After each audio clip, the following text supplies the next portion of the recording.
네, 우석진 교수, 김원장 기자 모셨습니다. 어서 오세요. 안녕하세요. 안녕하세요. 자, 오늘은 이거부터 좀 여쭤보겠습니다. 경제적 참견 시점으로 바라본 한미 정상회담. 네. 딱 하나씩만 말씀해 주시면 어떤 게 가장 눈에 들어왔습니까? 눈에 들어온 장면. 아니요, 뭐 사안이든 뭐든지 간에. 저는 진짜 여러 진지에서 정말 잘 방어했지만 앞으로 나아가긴 어려웠다. 확인하는 선에 그쳤다 이런 말씀이실까요? 뭐, 이전에 통상협상이라든지 이런 것들. 우리가 이제 우리 대표단이 비행기 타고 갈 때 태평양을 건너갈 때 우리가 우려했던 건 이제 또 무슨 덤터기를 쓰고 올지 모른다. 트럼프 대통령의 협상. 맞아. 뭐전 세계가 다 지금 그러고 있으니까. 맞아요. 그걸 우려했고. 뭐 농축산물 얘기 다시 나온다 이런 보도도 있었고. 또 네. 그 트럼프 대통령이 그때 3,500억 달러 아니었 5,500억 달러잖아 이래버리면 뭐 끝나버리는 거예요. 일본이 그렇게 당하잖아요. 그러니까 뭐 이런 상황들을 우려했는데 잘 방어했다. 안도하고 나서 보니까 하지만 역시 얻어낸 건 크게 없구나. 네. 그렇게 보시는 거고. 저는 우리 교수님은 뭐 약간 뭐 같은 현상인데 잘 지켰다. 어차피 이거는 내놓는 협상이고 뭐 얻는 거는 아니고 사실은 잘 수성하면 되는 거였는데 좀 두드려 맞는 거 없이 그냥 잘 넘어갔다. 그래서 뭐 그 이후에 이제 후속 협상들이 좀 이어지긴 하겠지만 그래도 그 관세 협상에서 그 우리가 이해했던 그거 그대로 잘 이어서 넘어와서 전 아주 그 뭐 잘된 협상이다 이렇게 보고 있고 제가 이제 보니까 그 협상하는 그 해당하는 거 보니까 우리가 맞아 우리 그 반만년 역사에 그 이 아부에 우리가 피가 좀 있었지. 그 강대국들과 싸울 때 참 비유 맞추는 거 우리가 잘해왔지. 많은 단어도 그렇고 그냥 칭찬. 예. 네.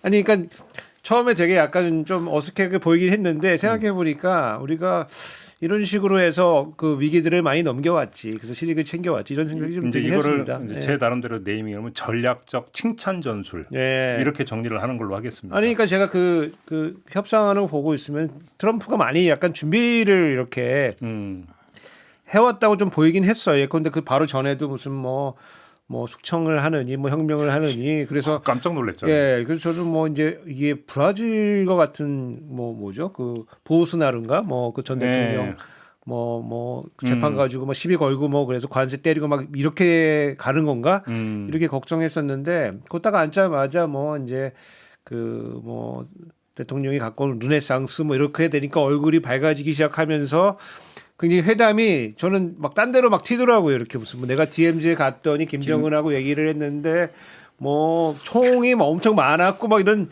자랑하는 모드로 가니까 역시 칭찬은 고래를 춤추게 하는 그럼 두 분이 지금 그러니까 공이 평가해 준 부분에서 이제 하나 우리가 점검을 할게. 이번 찬미 정상에 대해서 문서 채택이 없었잖아요. 공동 발표이든 공동 선언이든. 그러면 요번에 잘 방어를 했는데 또 언제 또 무슨 문제가 불거질지 모른다라는 얘기로 연결은 될 수 있는 거지 않습니까? 당연하죠. 네. 이번에 김용범 실장이 이제 3실장이 브리핑할 때 자세히 보시면 구속력 없는 MOU에 합의했다. 구속력 없는 MOU. 원래 MOU란 구속력이 없는데.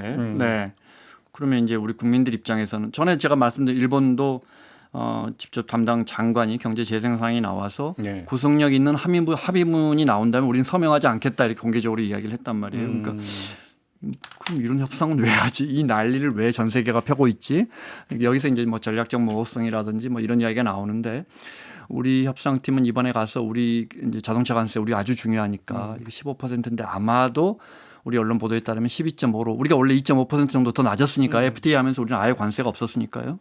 좀 낮춰줄 걸 요구했지만 잘 안 된 것 같고 그다음에 반도체라 어차피 해줄 건데 의약품 같은 거 최혜국 관세 그러니까 우리한테 5% 받다가 저 나라에서 3% 받으면 우리도 이제 3%로 낮아지는 자동으로 최혜국 관세 같은 거 명문화 좀 써달라 했는데 안 해준 것 같아요. 또 트럼프 대통령이 국무회의 그 다음날 하면서 한국도 뭔가를 하고 싶었지만 결국 못했고라고 이야기한 부분이 이런 부분인 것 같고 반대로 우리도 이제 아까 그 MOU 이야기처럼 3,500달러 이번에 또 1,500달러 기업들이 따로 투자하는 거 별개로 투자가 또 나왔는데 이런 부분에 대해서 구체적으로 어떻게 투자할 건가를 명시하는 게 과연 유리한가. 이 부분은 또 이제 우리는 잘해보자는 거잖아요. 우리가 뭐 돈 낸다는 거 아니에요. 이게 뭐 미국에 열심히 우리가 투자하겠다는 건데요. 이런 거기 때문에 서로 지금 그 뭐랄까 서로 적고 싶고 서로 안 적고 싶은 부분이 명확하게 나눠집니다. 그러니까 당연히 합의서가 나오기 어렵죠. 그 정상회담 후에 러트닉 상무장관이 농산물, 축산물에서 계속 이야기하고 있다 이런 어떤 요제 발언을 했어요. 네. 바로 그때 이제 저희가 분석하고 있는 시간인데 최종건 이제 그 전 외교부 1차관은 그 얘기를 듣더니 이건 한국을 향한 발언보다는 미국 내부를 향한 발언. 그러니까 농업이나 어떤 축산업자들에게 이제 계속 한국 시장 더 열어라고 이제 네. 미국 안에서 압력이 있을 텐데 그들을 달래는 발언 정도로 그러니까 이렇게 이제 해석을 하던데 두 분도 같은 해석이실까요? 아니 우리 전에 김영범 차관이 그랬잖아요. 김영범 실장이 우리 99% 농산물 시장 열려 있다고. 그러니까 설령 우리 지금 이번에도 막고 사실 막았다기보다 그 이야기가 안 올라온 것 같은데 다시. 네. 설령 뭐 우리가 어쩔 수 없이 그 뚝이 무너진다고 해도 우린 이미 대부분 열어놨고. 네. 중요한 거는 3,500억 달러와 그 플러스 알파에 대한 투자인데 일본 정부도 버티고 있었는데 어제 국무회의에서 러트닉 상무장관이 대놓고 한국과 일본이 이제 합쳐서 9천억 달러를 우리에게 돈을 주기로 해서 그 돈으로 우리 이제 인프라를 깔 거예요라고 아예 대놓고 이야기를 했어요. 그리고 일본도 지금 이제 못 버텨서 합의서를 쓸 것 같다라는 외신 보도가 계속 나오니까 만약에 일본이 또 일본이 지금 5,500억 이야기하면서 이제 EU 무너지고 우리까지 이렇게 거액을 약속하게 됐는데 일본이 만약에 합의서를 써버리면 우린 지금 계속해서 이거 돈 주는 거 아니야. 상한액이야.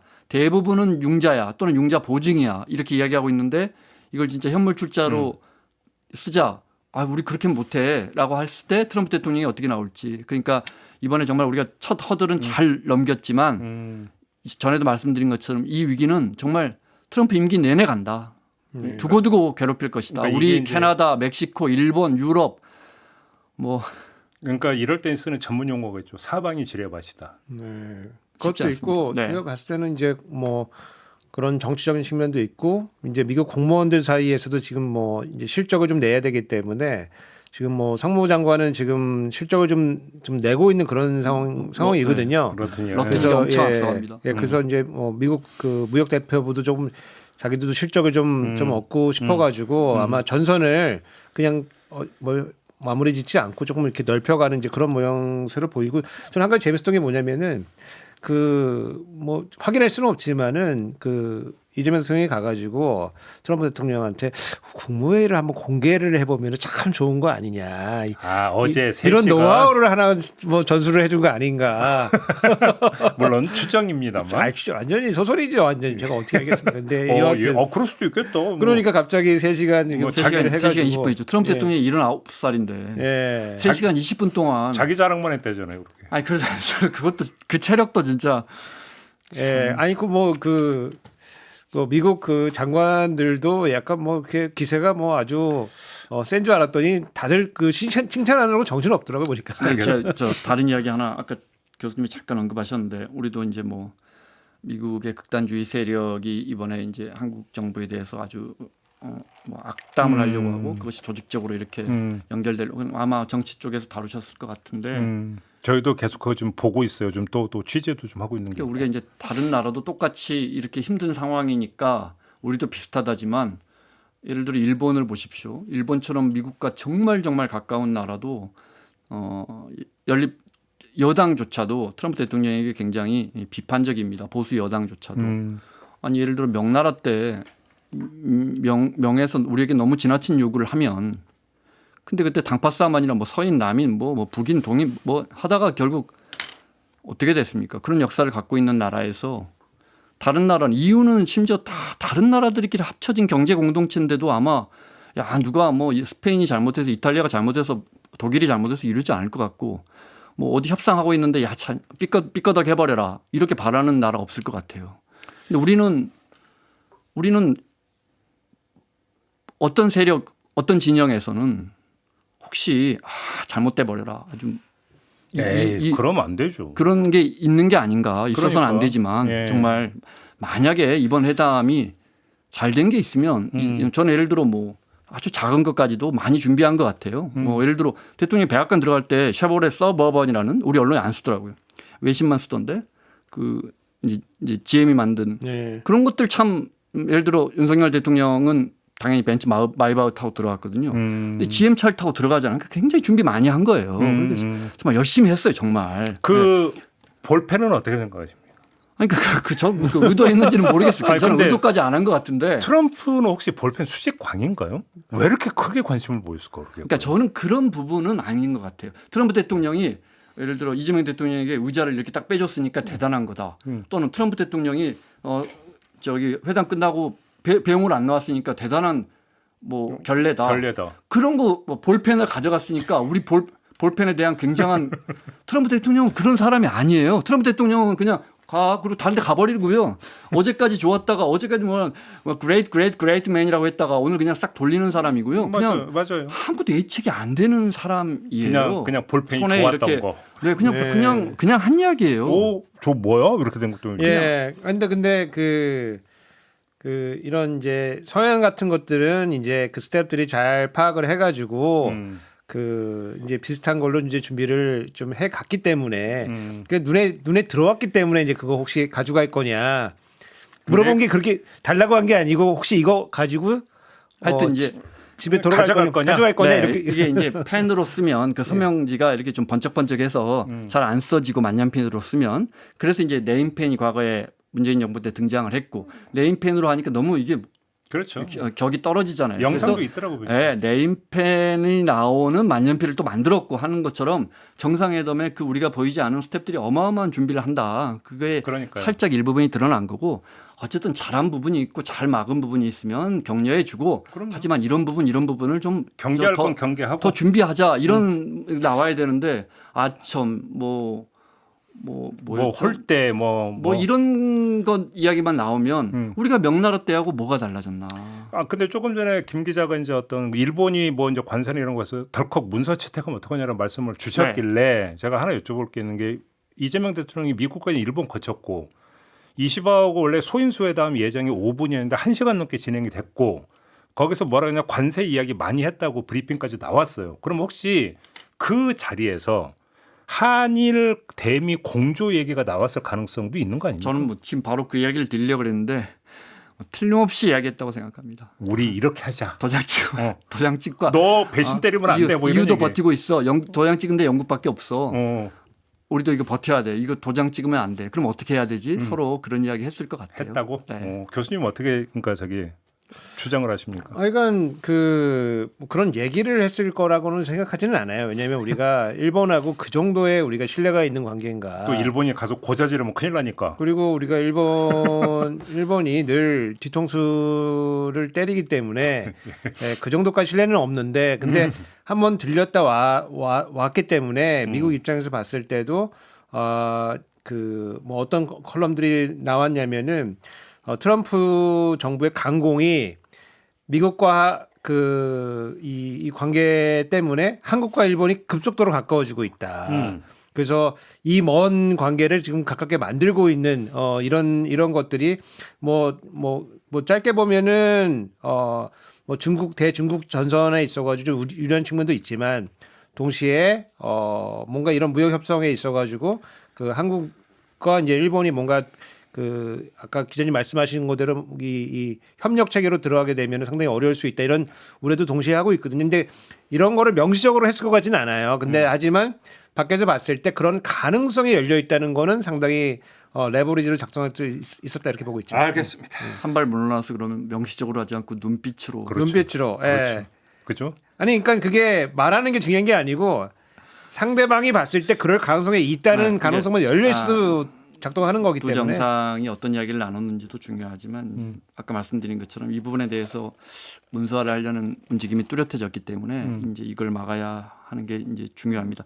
또 하나는 이것도 경제랑 결국 관련돼 있으니까요.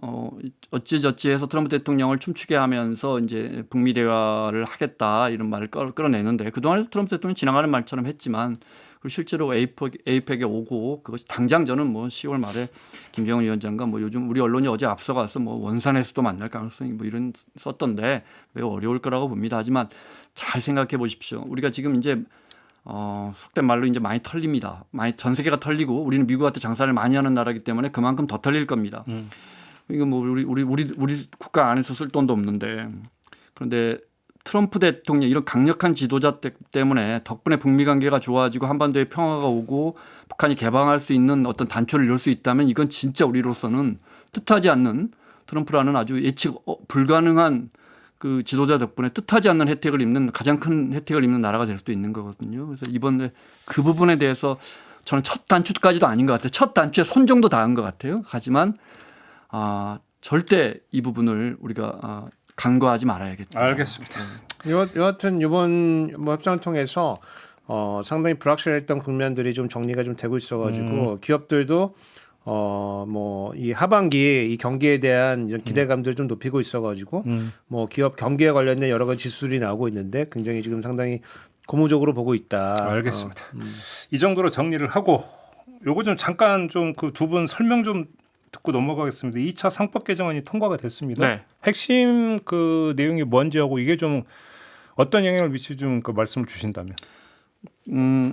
첫 번째에서 이제 강화된 또 다른 집중투표제가 나왔는데 그 제도의 집중투표제는 이제 그때도 한번 설명드렸지만 이제 이사가 3명 있어요. 근데 이제 소액주주나 일반 주주들이 저 세 번째 뭐 마카롱이라는 JB라는 이사를 뽑고 싶어요. 근데 여기 한 표 떨어지잖아요. 그래서 앞에 두 후보 때는 제가 표를 행사하지 않고 있다가 세 번째 후보 때 세 표를 한꺼번에 몰표를 줄 수 있는 그러니까 이제 소액주주 일반 주주가 그런데 이제 뭐 소액주주들이 정 원하신다면 네. 누구를 뽑는 것이냐 연봉 30억으로 30억. 이사회가 있다면 이제 독립된 감사위원회 보통 한 3명 정도로 최소 3명 정도로 구성된 감사위원회가 이렇게 근데 그동안 감사위원회를 독립해라 해도 어디서 뽑았죠? 이사회에서 뽑으니까 이사회 안에서 다수결로 뽑으면 그 감사위원이 얼마나 독립적인 감사 기능을 수행하겠어요? 독립적인 감사위원회의 감사를 분리선출 주주들이 따로 투표해서 뽑자. 네, 그걸 1명에서 2명으로 늘렸고 그다음에 그 뽑는 과정도 어차피 대주주란 주식을 많이 갖고 있고 이사회 쪽 기존에 이제 이사회 쪽 사람들은 주식을 많이 행사하니까 또 소액 주주들은 이사회 주총에 잘 나오지도 않으니까 이분들이 한번 이게 투표를 할 때 이렇게 몰표를 던질 수 있도록 그렇게 해서 아주 한마디로 정리하자면 소액 주주 일반 주주들의 의사를 반영하는 분리된 감사위원회 어떤 경비원 2명이 주 이사회를 이렇게 지켜보고 감시할 수 있는 기능이 생긴다. 실질적 경영 감시 효과로 연계될 수 있다고 보세요?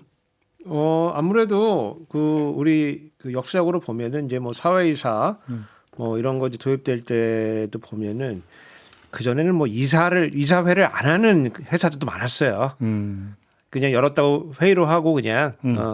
근데 이제 그 외부 이사가 들어오니까 이사회를 안 할 수는 없거든요. 그리고 이제 회의 자료도 만들어야 되고.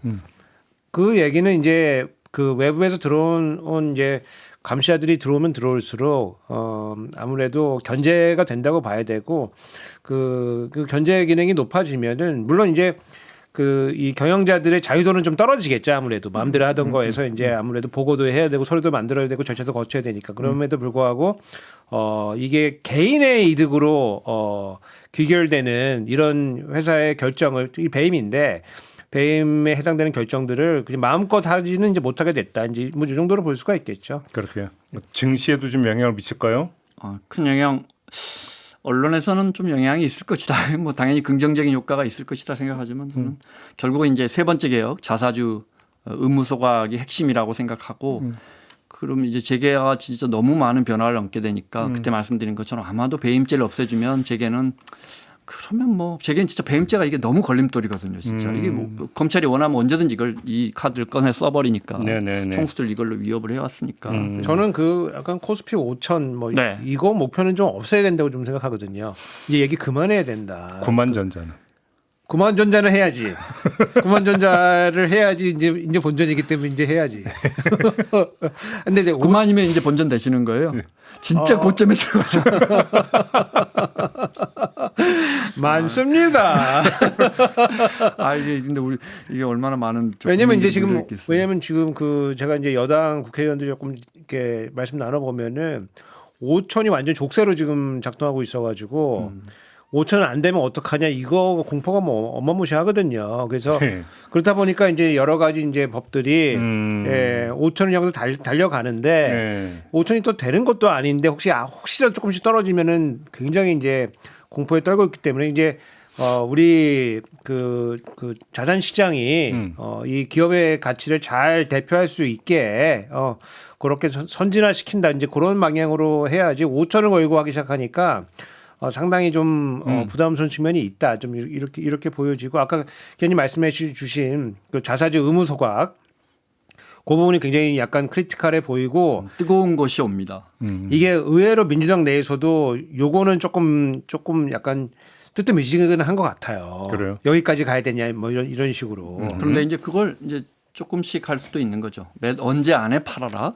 1년 또는 그 너 자사주 중에 이렇게 속아가지 않고 홀드하고 있는 요거는 한 뭐 전체 주식의 3% 이상은 갖고 있지 마라. 뭐 이렇게 시작할 수도 있는 것이죠. 이 부분에 대해서 잠깐만 설명을 드리자면 우리나라 코리아 디스카운트의 핵심은 제가 여러 번 말씀드리지만 뭐 PBR이 낮고 뭐가 뭐 그냥 우리나라는 주식을 너무 많이 찍어냅니다. 주식을. 아, 그래요? 그럼요. 네. 그래서 지난 10년 동안을 보면 아주 간단하게 해마다 한 우리나라 전체 코스피에 상장된 주식이 100주라면 1년 지나면 106주가 돼 있는 겁니다. 네. 그러니까 그렇게 돼 이게 무슨 말이냐. 시가총액은 계속 올라갑니다. 많이 올라갑니다. 그런데 코스피 지수는 조금밖에 안 올라가는 거죠. 그러니까 우리 증시의 볼륨은 코스피 지수보다 훨씬 더 커지고 있는 겁니다. 더 쉽게 설명을 드리자면 코스피 지수가 지금 3,100에서 똔똔이라도 되려면 내년에 또 지금 전체 주식 투자하는 사람들이 100만 원씩 우리나라 국민이 100명이라고 쳤을 때 내년에 또 친구 6명을 데리고 와야 이 3,100도 지킬 수 있는 겁니다. 올해도 또 주식이 6%만큼 늘어날 거니까요. 친구 5명 그럼 저희 시선 중에 홍보 전략인데. 그러니까 이상하다. 이렇게 실적이 좋은데 이렇게 주식 투자를 많이 늘었는데 이게 안 늘어난 이유는 우리 기업들이 계속 증자도 하고 뭐 새 신규 상장도 하고 이 자사주 소각도 기업이 자사주를 회장님 돈으로 사는 게 아니고 기업 돈으로 남는 돈으로 사는 거거든요. 네. 그리고 가만 갖고 있으면 이거 설명할 수 없는 돈인 겁니다. 이런 경우는 왜 갖고 있지? 그거 혹시라도 다음에 M&A 들어올 때 회장님이 우호 지분으로 뭐 이런 우려가 나오기 때문에 이런 부분에 대해서는 좀 규제가 필요하지 않나. 결론적으로 물량을 조절해야 되는데 만약에 자사주 소각 의무화가 된다면 물량 조절에 상당한 영향을 줄 것이고 그렇게 되면 이건 이제 증시에는 굉장한 호재가 될 겁니다. 하지만 이제 기업들 입장에서는 또 당연히 예를 들어 이 자사주를 갖고 있어야 할 이유가 있거든요. 그러니까 이제 교수님 지적하신 것처럼 중요한 정책입니다. 그러니까 섬세하게 접근해야 할 필요가 있습니다.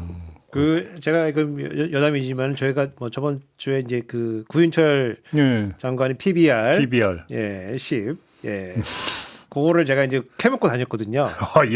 취재가 좀 됐습니까? 지금 확인은 안 됐는데 누가 PBR 10 얘기해 준 거냐? 뒤에서 누가 10 그래가지고 옆에 실무자 누가 있었잖아. 누구냐? 그걸 잡으러 다녔는데 하여간 기재부 직원들 하는 얘기는 우리는 아니다. 그럼 뭐야? 누가 그럼 얘기해 줘? 그러니까 이제 뭐 사실 이제 확인할 수는 없습니다. 근데 거기에 있던 사람들이 쫙 있는데 우리 직원은 아닌 것 같다.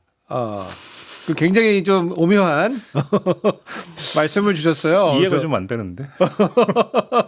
뭐 거기 이제 변명을 하자면 기재부 장관 머릿속에는 정상회담하고 관세밖에 없어서 지금 우리 증시나 상법 뭐 이런 거 생각할. 제가 이제 취재한 거는 PBR과 관련된 보고를 했고 그 논의를 했기 때문에 거기에 참여한 기재부 그 관련자들은 PBR에 대한 뭐 숙지가 돼 있는 상태이기 때문에 우리는 아닌 것 같다. 그럼 누구냐?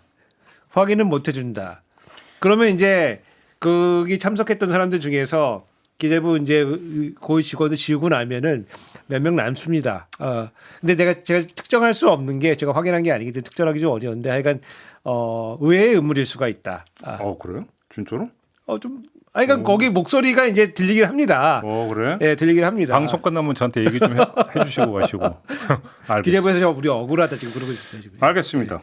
요것도 좀 얘기 좀 했는데 그 일전에 그 김원장 기자가 외국인 부동산 취득. 네. 이야기를 좀 하신 적이 있어요? 네. 근데 저는 좀 비판적으로 그러니까 그 부동산 취득에 대해서 비판적인 시각을 갖고 있는 거에 대해서 비판적으로 비판을 말씀드렸죠. 했는데 네. 오히려 지금 나타나는 현상은 규제를 더 강화하는 쪽으로 뭐 이런 얘기가 나오는데 어떻게 규정이 보세요? 나왔고요. 네, 예. 통과가 됐고, 그러니까 서울과 수도권 거의 대부분의 지역에 외국인들이 집사할 때는 실거주하지 않으면 넉 달 안에 이사 들어가세요. 그리고 2년 동안 꼭 거기 사세요. 이제 규제안이 통과가 됐어요. 야당 의원이 낸 법안인데 우리가 이제 통과가 된 아주 이례적인 상황인데 정부도 그러니까 이제 정부 여당도 이게 조금 규제할 필요는 있나 보다. 외국인은 우리나라 주택 사지 마 이게 아니고 살려면 들어가서 살아 이렇게 한 거니까 한 절반 정도의 규제라고 할까요? 근데 이제 저는 이걸 찬성한다 반대한다를 떠나서 이런 문제가 나왔을 때 우리가 큰 틀에서 한번 생각해 볼 거 한번 제가 여쭤볼게요. 중국인이 우리나라 땅에 한 64%를 62%를 갖고 있어. 맨날 이렇게 헤드라인을 뽑는데 늘 말씀드리지만 그건 외국인이 갖고 있는 우리 전체 주택의 우리 토지의 몇 퍼센트 실제로는 이제 지난해 말 기준 국토부 통계는 0.52%입니다. 0.52%의 60% 정도를 중국인이 갖고 있는 겁니다. 자, 0.5에 60%면 0.3% 정도를 중국인이 갖고 있는 겁니다. 그러니까 그러면 이제 몇 가지 생각해 볼 문제가 있습니다. 알겠어. 근데 왜 이렇게 중국인이 많이 갖고 있어? 근데 우리 서울 거주 외국인이 40만 명인데 24만 명이 중국인입니다. 중국인이 많이 있으니까 그중에 1%라도 0.1%라도 집을 사야 하지 않겠습니까? 100명은 그냥 세를 산다고 생각하고 99명은 한 명이라도 네 그렇게 늘어나는 거고 이들이 그럼 진짜 서울의 알짜배기 강남 주택을 사니까 집값이 계속 올라가는 거야. 그 통계가 또 나와 있어요. 근데 우리 언론 이걸 보도 않습니다. 7월 보면요. 서울 외국인 주택 매매 신고된 걸 보면 구로구가 제일 23건, 강서구 15건, 경기도 화성시 63건, 시흥시 58건, 인천 부평구 70건. 무슨 말이냐면 우리나라에 들어와 있는 외국인들은 자기들이 많이 살고 있는 지역에 주택을 사고 있는 겁니다. 네. 말 그대로 그러면 그것도 실거주 목적이 상당수라고 봐야 되는 당연한 거죠. 야, 그러면 이제 그래도 왜 중국인이 60%나? 근데 이 중에 20%는 미국 사람이거든요. 제가 볼 땐 이 중에 다 재미교포가 대부분입니다. 여기도 다 우리 중국 동포들이 대부분이고. 하지만 국적별로 봤을 때 미국인이 20% 사는 건 좀 느낌이 다르지 않아요? 미국인이 그러면 자 우리가 외국인이 사는 게 싫은 건가 중국인이 사는 게 싫은 건가? 그러면 이제 이 혐오는 이렇게 연결됩니다. 아니 그 대림동에서 화학고 장사하다가 그 구로에 주상복합 산다니까 중국 애들이 이게 진짜 말세야. 이 논리로 연결이 됩니다. 잘 있는 우리 구로구로. 그럼 이게 한국 사람들은 LA에서 갈비집 해가지고 뭐 팰리세이드 이런 데 집 사는데 거주지가 구로구인데. 예. 그래서 대단히 이거는 감사합니다. 그래서 말씀드린 것처럼 이게 맞나?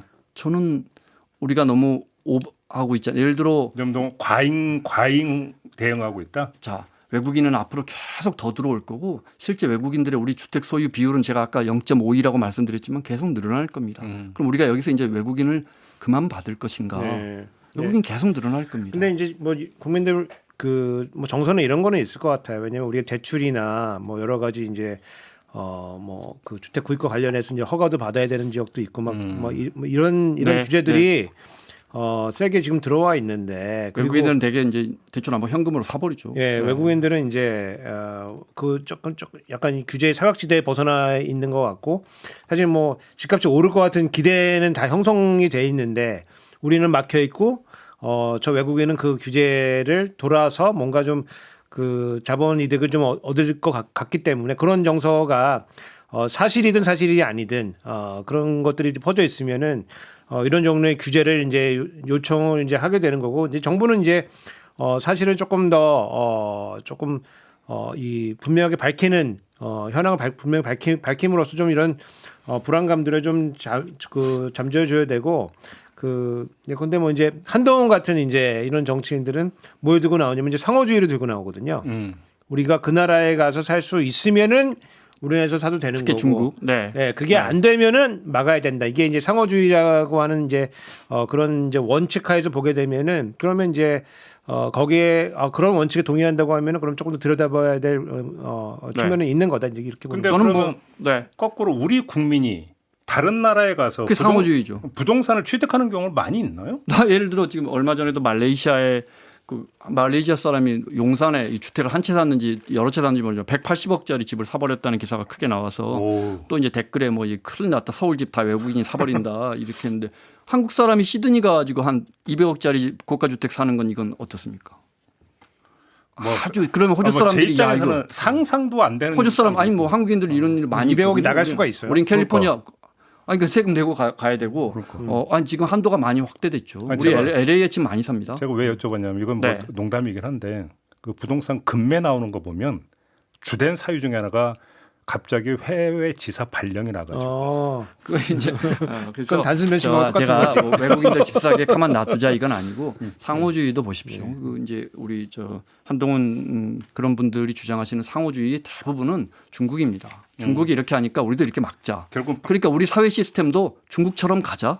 결국은 외국이 아니라 중국이다 이거죠. 우리 중국처럼 가자. 우리가 좋나요? 중국의 시스템이?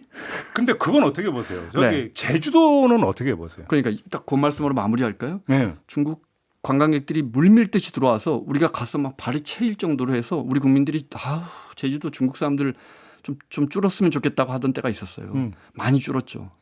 그래서 제주도 경제 이제 좋아졌나요? 아니 근데 그거 말고 그러니까 중국 자본이 제주도에 들어와서 네. 그러니까 얼마 뭐 이상 투자를 하면 영주권을 주죠. 땅을 사가지고 뭐해서 뭐 저기 조금만 리조트 비슷하게 뭐 저기 개발한다 뭐하다 네. 중단되어 버려 한한령 나오고 말이죠. 중단된 거 되게 많다 이런 뉴스 많이 있었거든요. 그런 거는 이제 정책의 부작용이라고 봅니다. 예를 들어 경남도가 이번에 5만 원인가요? 경남도에서 중국인 관광객들이 경남도에 오면 1인당 5만 원을 지원하기로 했는데 경제신문이나 이런 데서 굉장히 비판적으로 썼어요. 그 밑에 그 댓글 보면 야, 거기 지사하고 중국인들하고 내통됐다. 조사해 봐라. 그 경남도가 뭐 돈이 남아서 그런 정책을 했겠습니까? 5만 원을 주고서라도 관광객이 오는 게 남기 때문인 겁니다. 그러니까 제가 늘 말씀드리지만 돈이란 이 달러란요. 달러는 녹색인데 근데 이 돈의 색깔이 중요하지 않는 겁니다. 그다음에 어떤 사람 그 돈을 이렇게 지급하는 사람의 손의 색깔은 중요하지 않는 겁니다. 그러니까 저번에도 이 얘기했을 때 이제 그 얘기를 했어요. 외국인이 우리 그 부동산을 사면 취등록세 낸다. 세수가 는다. 그 얘기 했었잖아요. 아니 지금 이렇게 그래도 그렇지 김 원장 기자 그러는데 0.5%나 그럼 좀 많은 거 아니야? 게다가 해마다 좀 늘어난다는데 예를 들어 도쿄의 미나토나 시부야 같은 아주 요지는 무조건 20% 30%는 외국인이 삽니다. 일본 당연 시드니나 좀 이렇게 외국인들이 정말 많이 사는 뭐 이런 데 말할 것도 없고 뭐 밴쿠버 이런 데는 고가 주택은 상당수가 외국인이 살 겁니다. 그 중에 대부분은 미국 사람일 거고요. 그럼 캐나다 사람들이 이거 큰일 났어. 우리나라는 다 일본 사람들이 외국인이 다 점령할 거야. 그 말씀하시니까 갑자기 생각이 나네요. 우리는 0.5%인데. 그래서 뭐 그 유튜브나 이런 SNS 공부 막 우리나라도 얼마만 가져가면 뭐 저기 동남아 가서 뭐 이러이러한 집 살 수 있다는 거 되게 많이 나오거든요. 예를 들어 이제 제가 다른 나라 모르지만 태국 같은 나라도 얼마나 살 수 있지만 이제 토지는 허용이 안 되거든요. 건물만? 그러면 태국 사람들은 뭐 50년 이렇게 근데 사실상 계속 이제 저게 증여가 되기 때문에 그럼 태국 사람들이 우와 한국 사람들이 우리를 거의 인도 사람들이 엄청나게 사놨거든요. 방콕에 땅을. 그럼 태국 사람들이 보면서 외국 자본이 들어온다. 저 사람들이 들어오면 하다못해 여기서 빵이라도 하나 더 사 먹을 거야. 이렇게 생각할까요? 아니면 야 우리 이 스코타이의 땅을 수천 년 내려온 스코타이의 땅을 한민족이 지배하는구나 이렇게 생각할까요? 그러니까 0.52%에? 알겠습니다. 뭐 교수님 더 하실 말씀 없으시면 저는 알겠습니다. 이렇게 좀 마무리하는 걸로. 너무 과민하고 과잉이다. 지금 김 원장 기자의 지적은 이걸로 정리를 해도 되는 거죠? 점점 외국인하고 더 살 수밖에 없습니다. 그러니까 예, 맞습니다. 자 이렇게 마무리하겠습니다. 두 분 수고하셨습니다. 고맙습니다. 감사합니다. 저도 물러가겠습니다. 고맙습니다.